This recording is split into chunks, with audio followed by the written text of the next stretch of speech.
Hi, I'm Tony Lapolito, Vice President of Marketing at Signia. I'm here today to talk to you about why file-based content distribution has immediate ROI and what the real costs are associated with the physical movement of content, tapes, videotapes, etc. Most companies today are burdened by walls of videotapes. Whoops, excuse me, hold on a second here. Oh, much better. Let me be back in a minute. Where are they? Oh, Scarface, a classic. I'll be back in a moment to finish up with this.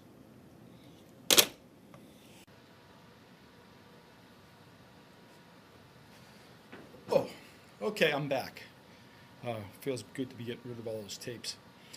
So I'm here today to talk to you about file-based content distribution management and how it has an immediate impact on your ROI. And how you do that is by looking at the real cost of moving tape and disk around. And that's what we're going to examine here.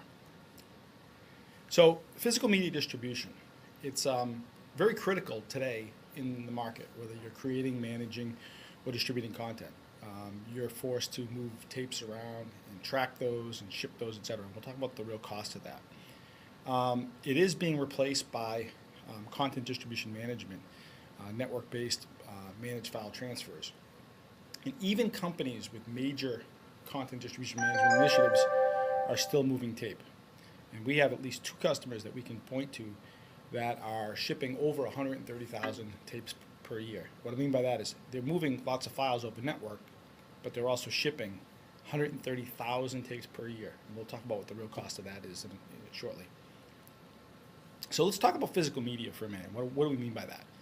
So physical media ranges everything from film, tape, disc, whether they're CDs or DVDs, hard drives, and even solid state memory, those little tiny chips that you get in cameras or video cameras today, or the red camera, for example. And they range in cost dramatically, the actual media to move the content. So if you take at the extreme end film, so for 9 minutes of feature film quality footage, you're talking about $450 to buy the raw footage and process it. So it's $50 a minute. And then more moderately, anywhere from 61 cents a minute for standard definition tape to $3 a minute for HD. And obviously the price of HD tape is going to come down. And by the way, the HD Cam SR is like the best. You're talking about 444 full resolution HD. But that's that's a good range. And then finally, you go down to hard drive. And granted, these are your Best Buy quality or fairly high quality hard drives, USB or FireWire, 2 cents a minute. And we'll more about that later. I think that's really an important metric. But traditionally, what you've seen is this sweet spot between 61 cents and $3 a minute as being something that's, what people are willing to pay. I mean, there's other media, DVDs, fairly inexpensive as well, but it's not as versatile and flexible. So tape is the de facto standard today. And why? Well, it's relatively inexpensive. It has unbelievable portability. There's lots of installed infrastructure, and it is the standard in the marketplace. So when you want to get your content, you say, hey, shoot me over Digibetacam tape, and poof, it shows up, and you know it's going to play, and you're not going to be calling back and saying, oh, I thought you were sending this or that, etc. Why not? What are the drawbacks? Well, when you ship something physically, there's time it takes to ship it and the cost. And what people don't realize is that you're spending a lot of money on shipping of tapes. It's labor intensive.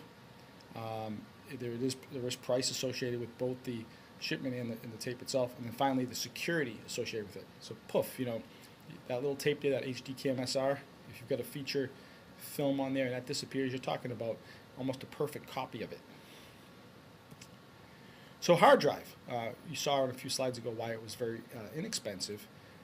What are the cons of actually shipping hard drives around? Well, you do risk mechanical failure because one good jolt and you could lose a platter. Security, I mean, you're talking about a large capacity disk, and again with very high quality content on there.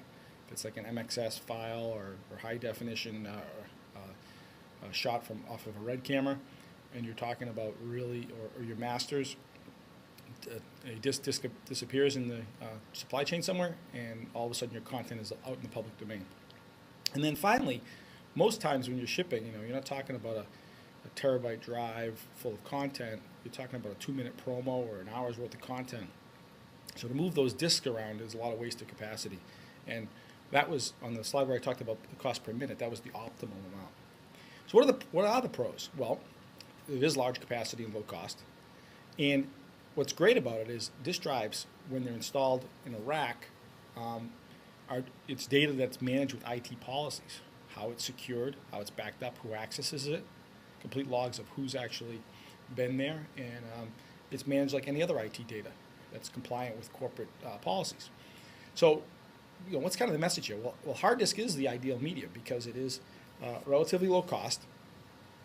There are hierarchical storage policies in place, and then finally, if you look at this and you think, well, hard drive is great, we just don't want to be shipping them.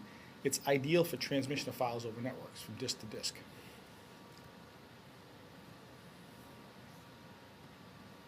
So let's talk about the day in the life of a dub.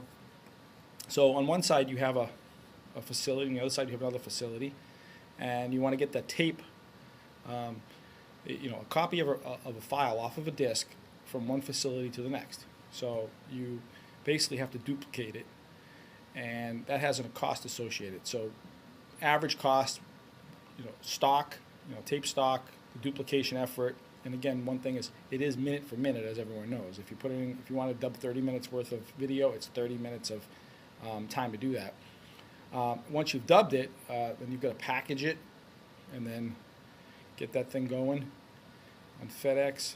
And by average cost to move something coast to coast, not a Herculean effort. Standard delivery is $50, just let's say, and that's being conservative. And then that thing gets on a plane, and that plane takes a circuitous route to get to the other side, and then you have to track and deliver that. So typically you're talking about 24 hours from door to door to get a tape from one location to the other. So once you've actually delivered it, you need to make sure and track it and follow it through its steps. And then finally unpack it. By the time you track all that, it's probably another $25. And then finally ingest it into your other system.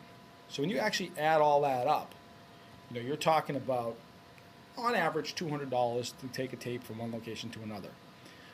We've seen ranges between $100 and $500. There's lots of different variables here, because you could have a higher quality tape, or you could be shipping with priority overnight, or you could be couriering it, or lots of other things. You could be in a market with a higher labor rate. So it's anywhere from $100 to $500, kind of standard. And then when we look at other things, if you're going international with it, or in some customers we've talked to, when they have a bad dub, we all know about bad dubs. You ship the perfectly good tape and they've misplaced it, or the machine ate it, and they call and say, oh, that was a bad dub. The cost to replace those is upwards of $700, especially if it's internationally. So the movement of tape is inherently expensive, and each and every one of these tapes is extremely has an extremely high marginal cost. So what's the solution? Implementing a content distribution management solution, or a digital media distribution management solution. And when files are moved over networks, what are the benefits? It has a low cost of media. So if you're talking about hard drives, it could be as low as 2 cents a minute to store that content. Obviously that's that could be a little higher, but as low as 2 cents a minute. It has a low cost of labor. Files moved and tracked automatically, so as opposed to people filling out paperwork and making dubs, etc. You're talking about having automation there take over repetitive tasks, and then finally, it's a lot faster than shipping, and we'll talk about that in a second on how fast you can really expect files to move. So what are the perceived barriers? Why isn't all media gone to moving over networks as opposed to shipping tapes? Why are some of our customers shipping 130,000 tapes a year? Well, the ones we're talking to plan to phase it out. But if you're still moving tape, why haven't you moved? Well, people talk about the cost of bandwidth, and while bandwidth is still, bandwidth prices have dropped dramatically. It's still one of the big swing factors in whether it makes sense logically to go to file-based movement.